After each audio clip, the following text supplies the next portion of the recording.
Hello, everyone. Thank you for joining the Cybersecurity Automation blog interview series. So today I have Grant Oviatt here with me. And yes, we will be discussing about SOC and AI, the usage of AI agents and all those cool stuff.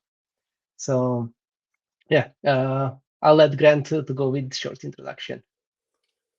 Awesome, thanks. And hey everyone, my name is Grant Oviatt. My background is all in security operations and incident response. I'm the head of security operations over at Profit Security. We're building AI agents to go do help accelerate security analysts triage, investigative process, and response. And so I was an analyst myself at one point in time. Worked in the SOC doing shift work and felt this pain very directly myself. Moved into the incident response consulting space over at Mandiant. Got to lead breaches that were noteworthy and interesting and build teams there. I was an early team member over at Expel for folks familiar with that MDR. I got to see them grow to be a pretty formidable force in the space and help build the operations team and initial product and see them grow. And then I led the incident response organization over at Red Canary before joining here at Profit Security. So my goal is really just to bring my practitioner experience to the product, and excited to jump in with you today, Philip, on all things automation and AI. Oh, that impressive background. So definitely, I'll start with some of the stuff and what how I wanted to on what I wanted to discuss today is the stuff that we're seeing and some of the challenges that we're seeing in the SOC team. So we had automation for a very long time, and most of the companies have been concentrating on building all these automation playbooks and we've seen many success stories, but still we are seeing many companies that they're falling behind and they don't have any automation implemented. I think some of the things that why automation is and building automated playbooks is challenging is that every time that you have new detection, then you need to keep up with the piece, build new automation, then some they'll break, you need to refine it. And that is generating all that workload, huge backlog. So yes, today we have AI agents, and I think uh, even though it's still early and many there are still pessimistic, I think many of the implementations that we're seeing currently they show huge promise. So yeah, first I wanted to ask you as far as comparison between playbooks and AI agents. How do you see those two play? And do you think that the AI agents can they're the better replacement of automated playbooks? Yeah, I think it's the right question to ask. I know SOAR had, I mean, for myself included, there was so much hope behind it of like, okay, this is exactly what I want, automate all these ugly alerts. But for the reasons that you mentioned, a lot of folks that I talked to, there are some that have done SOAR really well, like have codified all their playbooks and like 98%. I talked to prospect recently or organization recently that 98% by their records is processed by SOAR. I love that. They also said, "How can I never write another one of these playbooks again?" Because they had spent so much time trying to build all of that out. And you're right, like every field, if something changes in the API, like you're on the hook for doing the revisions there, or you've got to write all these conditionals. And what I found, at least from an automation perspective, is that there's a lot of analyst thought process that doesn't live in conditionals. Like it's not a clear black and white, and you've got to make some judgment calls. And that's just where SOAR falls apart. You gotta have like engineers that can write some Python code or at least build this thing out. Stuff breaks, you're on the hook for it. And then you're paying per workflow too, which can be really expensive and prohibit you from actually scaling this to all the different pieces of the business you want. And so I think the promise was, hey, do more with less people, but I think it's do the same with different people. It's kind of what ended up happening, where you've got to have more of an engineering mindset to pull these together. And so, where we've seen promise with an agentic approach is instead of building hard coded playbooks, having more flexibility in making decisions and judgment calls. And I think you know is using your context as part of that equation to make the right investigative decisions. Analysts tend to think in questions, and so how can we make sure that agents can ask the same questions that humans would during an investigation without having to, hand jam a bunch of Python to make it work. And so at a high level, those are the differences and where we're seeing some early promise. I see. No, definitely that's something also that I'm here from what I'm hearing from the peers and people that are reading my blog as well. Um, Usually they mention the same challenges and yes, what are the areas as well where AI agents can help.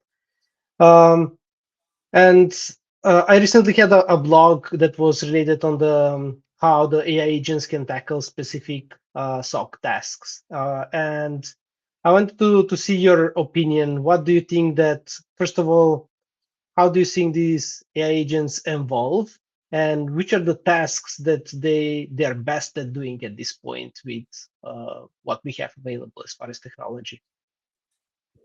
Yeah, it's a great question. I think there's a couple different elements here. I know in your blog, you talk about some of the core, I would say, enrichment functionalities, right? Like you want some level of deduplication that happens to consolidate and make sure you're looking at the right activity. You want, the key indicators, artifacts, IOCs, you want those enriched to more context to what's going on. And you want to know about the big players, who's involved in this particular investigation. I think that's kind of table stakes for a lot of folks, right? I think SOAR delivers on that. The analogy that I like to use is we've been operating in a security world of Instacart. And so all the ingredients get delivered to your door, but you still have to make the food, right? And so all this enrichment stuff is super helpful. But at the end of the day, on this, you're making a huge human judgment. I think the place that AI is moving us to is, you know, no plug to them here, but like a blue apron style world, maybe food quality improved. But we want to prepare the food for you, like take those ingredients and give you a completed investigation that you can process easily without having to do a whole lot of work. And so I think the things that we're finding AI agents are very good at is building, classifying what type of investigation is being observed, and then building reasonable plans given the right context that would follow what I would do as a security investigator, and then using API calls to go and make those requests and come to a decision. And so I think those are the three ingredients that you need in order to see some success. And each, building a plan, going and executing those questions, and then building a reasonable response to support folks is sort of the three areas where we focused and where we're seeing promise there. I see. So what you just mentioned, that's also the practical implementation, how profit security your approach with AI agents and autonomous investigations, right? That's true. Yeah, that is effectively our approach. And I think the key with AI agents is all context, right? If you give ChatGPT a security alert, if coin flip percent of the time you're going to get something reasonable back and not. And so I think, yeah, making sure that you're using an agent that's trained to do these security tasks is hugely important. I see. There's also many challenges that they come with the usage of the AI agents. So wanted to get your opinion on that. I know that there's challenges of like the transparency because many of these solutions that they appear nowadays as a security practitioner, we see them as black box that or plug and play platform. So you connect it and then it starts to give you results, which is quite the opposite of what we've seen with security automation platform, where it was you plug it, does nothing. You need to do all the heavy lifting. You need to do all the engineering behind. Then it's in the early days with Gen AI, it was that the it will start to hallucinate, and the results might not be that accurate. So it's the data quality and all the edge cases that might happen. What's your opinion on this, and how what are the challenges that you're seeing with using of AI agents? Yeah, I strongly agree with you. I mean, I think even beyond sort of the black box and promise of Gen AI, security folks are just skeptical by nature. I'm sure you and I can both relate on that. And I could see a bunch of words on the screen and not believe it for a second. Like I've got to get into the actual details. And so I think our customers and I think the market in general is going to be commanding that there's some level of transparency in any investigative work that's being done. We're big believers, and one of our big product tenets is around that, of showing the raw evidence that was used in order to make these conclusions and the queries that were issued in order to gather them. And so the goal is to draw a clear line of transparency from, if you wanted to go and do this yourself, you could follow these steps effectively and do it. But we did it for you, and here's what we came to. And our hope is it's the most useful thing that no one ends up using in the long term. Like, we want to build that trust early, and what we've seen with our customers is they fact check us on the first few investigations, and then there's that trust that's established after you recognize, okay, this is exactly the way I would do this in my environment. And it starts to be it's an earned trust that we gained there to operate more quickly in their organization without that level of scrutiny. But I think everyone, and certainly at Profit Security, you've got to build for user trust and transparency to make things not a black box. I see. No, that I really like, your approach and how you're seeing these things. And then, of course, as you said, with anything in cybersecurity, you need to gain that trust. It doesn't come, in the first day and you trust. That's why we always say, trust by verify. So I think that applies with any technology, and even with existing technology, you need to do the same. I'll take a step Yeah. back here on and go back on the AI agents. And as many they're seeing, like, there are different types of AI agents and how and where they can be used. So in your view, what is the AI agent and how you differentiate it when it comes to usage of it in cyber security? Like, if I have a platform and it just says, oh yes, we use AI agents, to actually, do they really use AI agents? How you will differentiate there?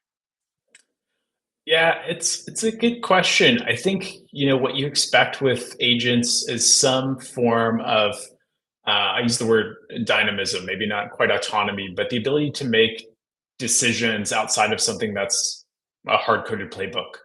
For us, there's we've got a notion of, I talk about investigation planning, but for profit, you look at a particular inbound alert that's coming in, you classify it as a human would, and say, okay, this is the type of investigation that we're expecting, and then you build out a series of questions to go and answer this.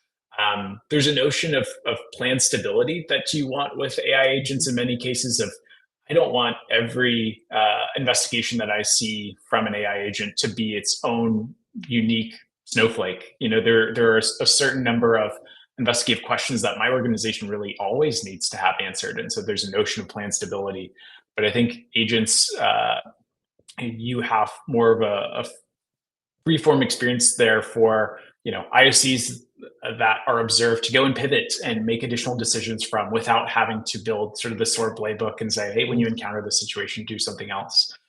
And so I think the sniff test that I would look for is around flexibility. Like, how can you ingest someone else's playbooks and immediately be able to respond?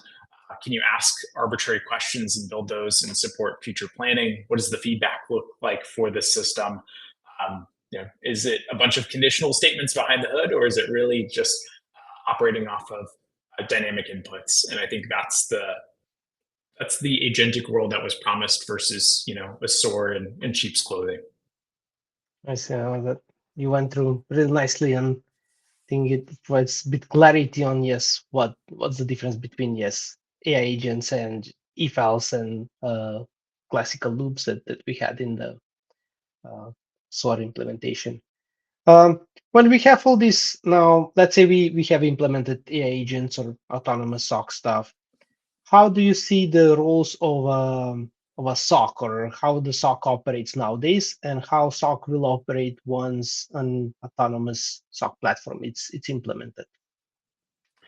Yeah, the goal is to just lift up and level up the current operations team. I think in my days as a SOC analyst, where I'm just dealing with all these obscure alerts, whether it's user submitted phishing emails that may just be spam, or it's identity and possible travel that ends up being false positive activity. the truth of it is, 95% of the activity that's coming to the SOC today is false positive activity, but it takes a lot of energy to go and investigate those things. And no one likes doing that work. I've never met a SOC analyst that's like, yes, please, more false positives. You always want to look at activity that's worth your time, help improve your security or organization as a whole, build additional capabilities, have time for threat hunting. And so the hope is that, tier one or low level tasks, the taking out the trash of the security operations team as something that AI agents can be the front lines for. If they don't get tired, our challenge is perhaps you can increase the aperture of your detections, right? There's been so much scrutiny on writing really great, finely tuned detection rules, but if you want to look at something as broad as every authentication event that's coming from a particular server, we live in a world where that's possible now because you're not taking the brunt of that initial triage activity and can look at the other side of things that are more interesting. So the hope is that it leads to broader detection, offering more interesting and capable response and focusing on different security tasks than the ones that teams hate to do. I see. Yeah, and something else that I was thinking as well, and I was writing about it, is that I think as we try to eliminate all these boring 3-year stuff, that most of the work it will concentrate around threat hunting, proactive threat hunting, then detection engineering, then forensics, or what we call tier 3 incident response, things like that.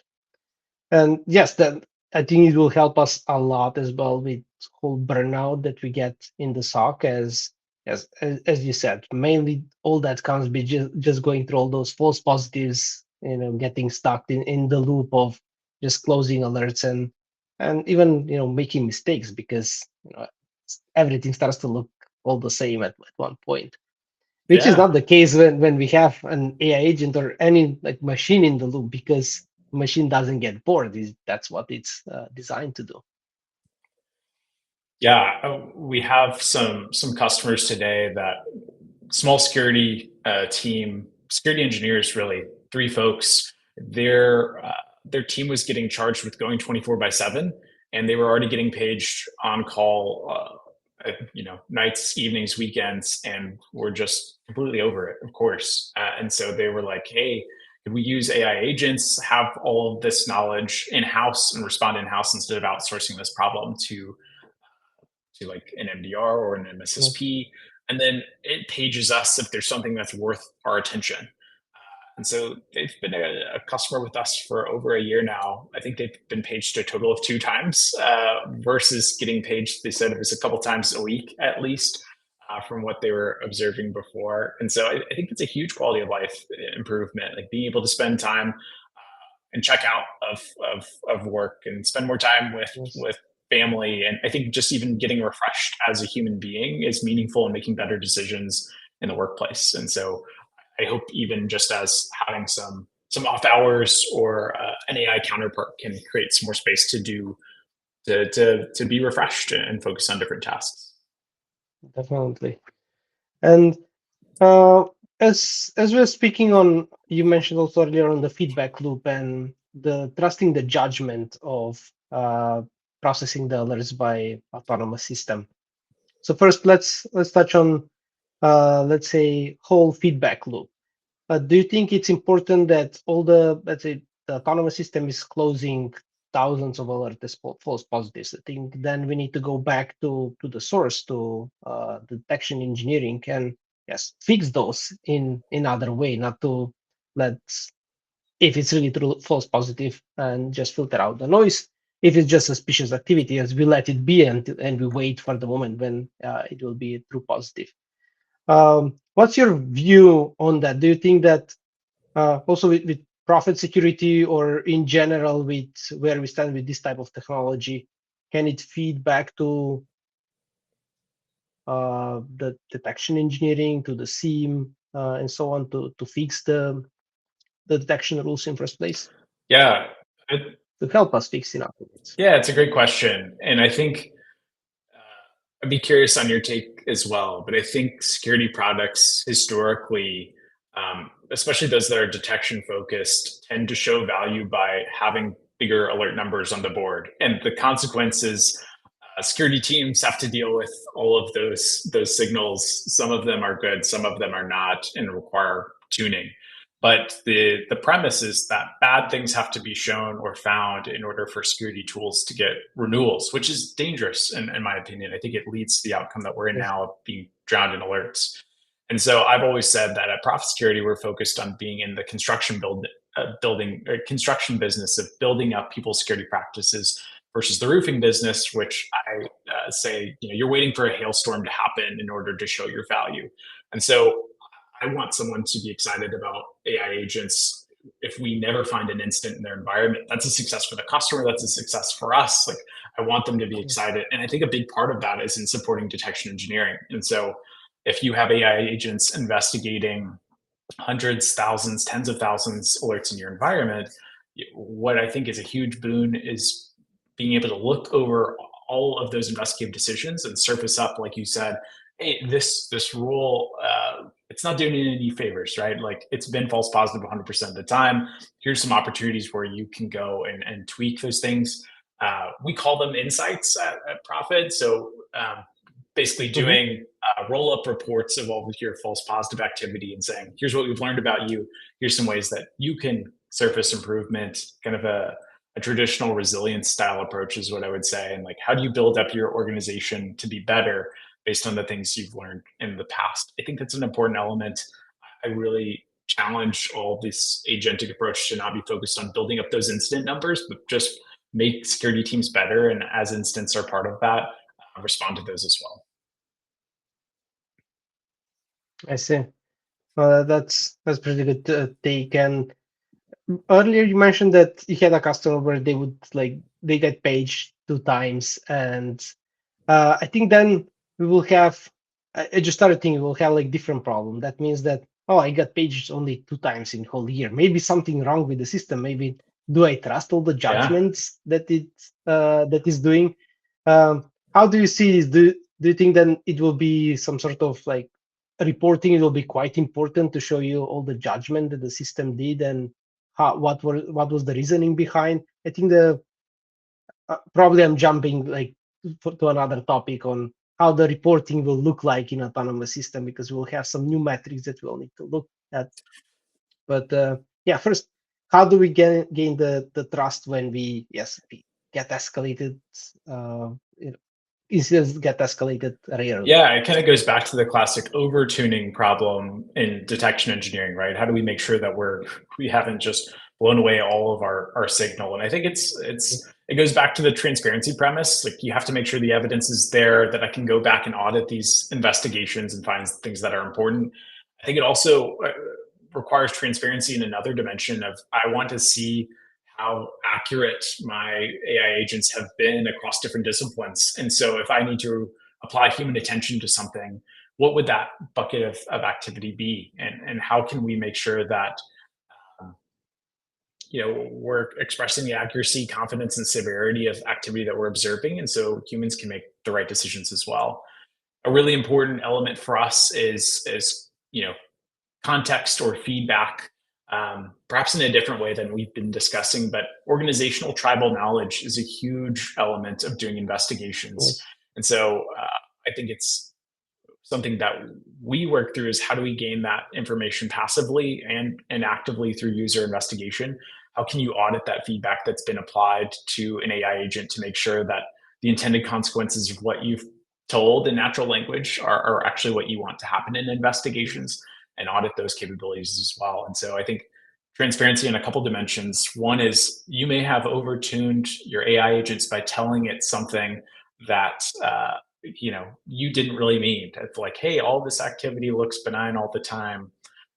Disregard, right? I want to know when something like that is stated so that I can respond appropriately. Or if we wear our tinfoil hats, right? An adversary who has access to an agentic architecture can provide that level of feedback to your environments and suppress this activity. Like, how do you account for that? So there's interesting problems that we have to think about now, that there are other things that use context as part of decision making, which Yes. can have a meaningful impact in investigations.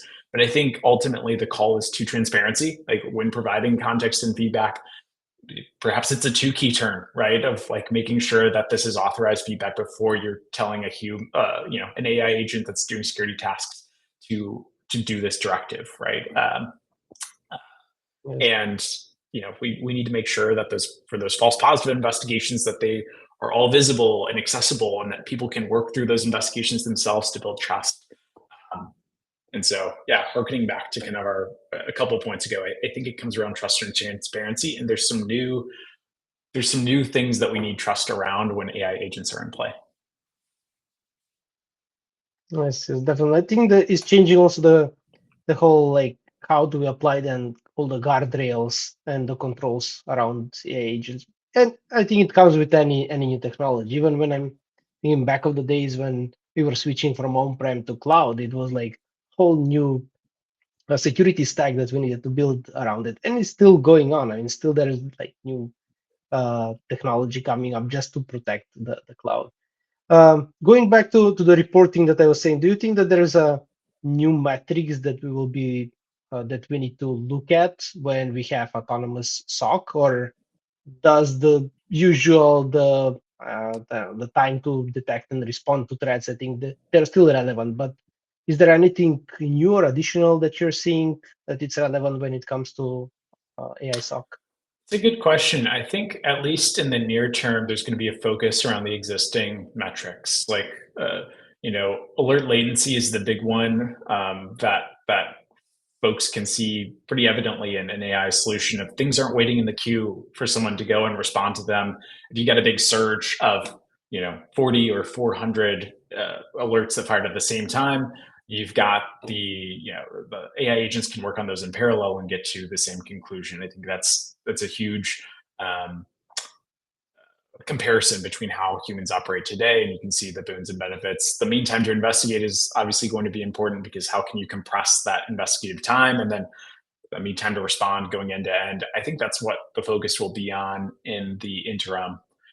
I'm wondering if there are metrics that are going to go around agent flexibility, because what I'm anticipating and what we see is a lot of custom alerts or custom detections that people have spent a ton of time building in their SIM or other tools being sent to AI agents.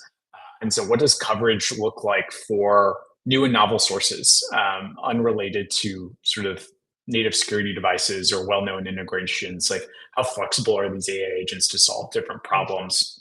And I think becomes interesting. And then I think there's also looking at different. There's going to be different long poles in the tent, so to speak. If an AI agent is asking sending a Slack message to a user and waiting for a response to close an investigation, right? There's different forms of latency that happen now. You're not necessarily dependent on the investigation process. Perhaps you've got user latency that's added into these investigations, and how does that impact your overall operational flow? So I think there'll be different points of how much time has been spent agentically versus human time in doing an investigation, and what is sort of the distribution of those. What are the flexibility of your agents to solve new and novel problems in your environment? And then I think kind of the core metrics that folks think of when it comes to SOC operations around mean time to detect, respond, investigate, acknowledge, and alert latency will continue to be something that folks focus on in the near term. I see. What do you think? Um, yeah, no, I agree with you. I think the only one that I would add is the accuracy of the Oh, for sure. agent. So probably need to see as how accurate it was on responding to threat, because then we'll need to go, especially when we are at the beginning and gaining all that trust, is okay, was it accurate in all the like 100%, or do we have that the usual 99% and we have 1% that didn't act?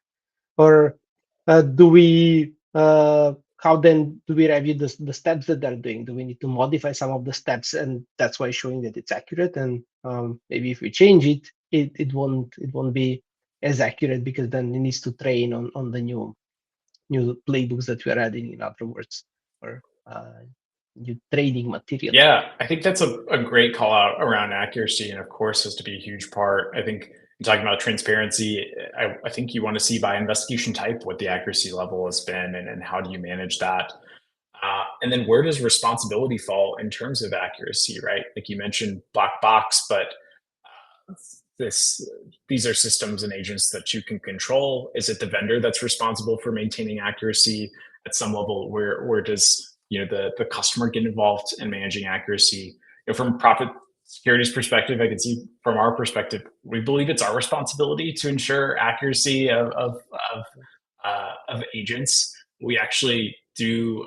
We have expert reviews following an ISO standard to look at batches of investigations following kind of manufacturing processes, and can provide assurance around accuracy, just like you would in manufacturing, by looking at samples, statistically significant samples of different investigation types, by expert human reviewers, kind of annotating all the findings and identifying potential defects for improvement or otherwise.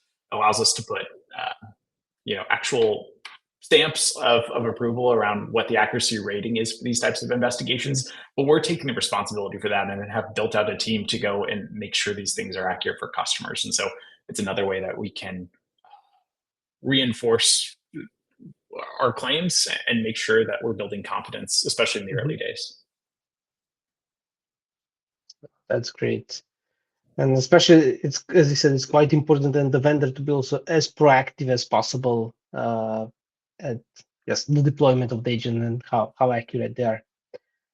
Something else that that I was analyzing, in other words, when it comes to AI agents, is at which stage is it good use of the agent and when probably it's not. And how I'm seeing this, that if we put the usual, let's say, tier 1 to tier 3 analysis flow or incident response steps, more on the left side, we have, I would say, lower risk. So if something goes wrong, then yes, the agent just send the alert to the analyst, and then they need to take over. But if you're going more on the right side, where we have the remediation, something goes wrong and the agent isolates half of the endpoints in the company just because it thought something was malicious, then it's quite bad. And that's what I'm thinking. In my view, I think there's specific steps that, yes, it makes sense where you can apply agents and you will see great results. But when we come to remediation, I think still we would need a bit more human intervention. What is your view on where it makes sense to use AI agents and which are the steps, specifically in security operations, where maybe we shouldn't use them? Yeah, I think it's a good question. It's interesting how remediation or outsourced involvement, I'll say, involvement in remediation has changed over the last decade. I remember on the MDR side, remediation was just having humans do remediation on folks' behalf was just absolutely not. Please don't touch my stuff. Just let me know, and we'll respond that way. I saw, especially in 2020 and beyond, massive adoption from a service provider perspective of, please just go ahead and contain this. Like, if you need to get hands on keyboard, like, we trust your judgment as a human to go and make these decisions, and we're optimizing for response time. I'm seeing a similar cycle on the AI agent side, which makes sense. And I think it anchors around trust as, kind of a theme of this conversation of, people don't want AI agents to play whack-a-mole in their production environments yet. Some do, but really it's like, hey, can you do the investigation at play? And if you can do that really well, then can we expand the capabilities out and start tackling some small remediation? And then I think it's going to take a bit for customers to be comfortable, or the market to become comfortable with something that's broad scale remediation, free form to go and take actions. And so the way we look at it is, remediation is something that we have added, but it's focused on actions that are relatively focused. So like blocking and banning IOCs, or revoking sessions, resetting passwords for users.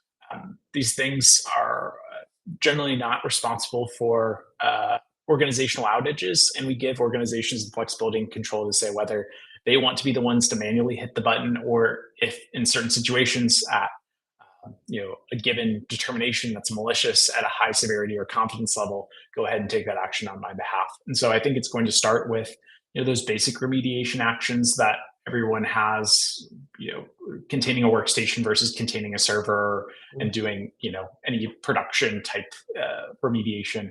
I think it'll start there of like accelerating those investigations. And I think it will broadly expand out after you do the little things well to tackle the more complex incidents. At least that's my read on the market right now. I see. Well, yeah, I agree. As I was saying, I'm in line with what you were saying. I think yes, slowly, we'll try to add more stuff, and I think also it comes with the size of the organization. Like probably you have seen in large organization, you need to go through whole like change management process anytime that you need to do any remediation. So that is stopping you. Still, you need to have a 4I principle, human in For the sure. loop, and it won't work. So yeah, it goes also back to the process of the organization, I guess, and how well they're adapting new technology and changing their processes with the new technology that we Yeah, I think have. Then brings I yeah, was go just going to say, I think you're spot on. I think customer maturity or size has a huge impact in that. In some cases, you just want some Jira tickets cut to the right and appropriate teams, given that situation, and that totally makes sense. You want that tracked in your case management. You want the other team to go and perform those actions, and you want eyes to see when those have happened. And so, we certainly support that workflow as well, and it's one that's very common for large organizations. I see. What else I wanted to ask you, and probably to come close to the wrap up of today. So, what do you see is like the next thing after the AI agents, or where do you see that they're evolving next? So now we have this autonomous SOC with AI agents. Is there anything else that we can add, or is too early to think for that? It's an interesting question. The I think the end result is going to be an expansion of agents into everywhere in sort of the operations ecosystem, right? Following an analyst and supporting everywhere in their journey. I think today, very focused on the investigative process, but there's so much more activity that happens from case management or resilience in applying posture improvements to your organization. How do we support threat hunting at scale in a much easier way than writing massive scripts and code? How do we support detection engineering more, which is what we touched on, like writing tuning rules, even enabling detection. And so I really see, and then we also covered response and what does that look like. And so I think there's a broad scale AI agents supporting the whole continuum of the security operations process. I think the immediate pain that's been observed is in investigations, and people just are being asked to do more with less and don't have time to focus on all these false positives. Ignoring them creates a bunch of risk because they're missing things that they're not looking at, and it's just hard to keep up. And so I think that's the immediate place where it starts, but you use that as kind of the initial proving the initial value of this approach in the environment and then expanding out into other elements of workflow for operations teams. That's at least what I see. Yes. No, definitely. I think that's the area where we're heading, is slowly expanding to other, I would say, responsibilities that we have in the security operations, and just trying to understand how we can help there. The detection engineering, it's huge area, and it's not that tackled at the moment with the agents, because we concentrate more. We have some detections, and now we need to put something so we can analyze and detect threats faster. So yeah, definitely. I think we had really good discussion today. Also, it was quite insightful for myself, and many of the things that I'm writing about and I'm analyzing, you confirm them, and I'm happy to see also that on the other side, the vendors that they're tackling these technologies and the approach that you have, it's really aligned with the expectations that us as practitioner we have from autonomous SOC technology. So yeah, thank you for sharing all this great Of insight. course, thanks for having me. Insightful questions as always, and really appreciate the conversation. Likewise. Thanks everyone for staying with us today, and yes, look out for the next episode.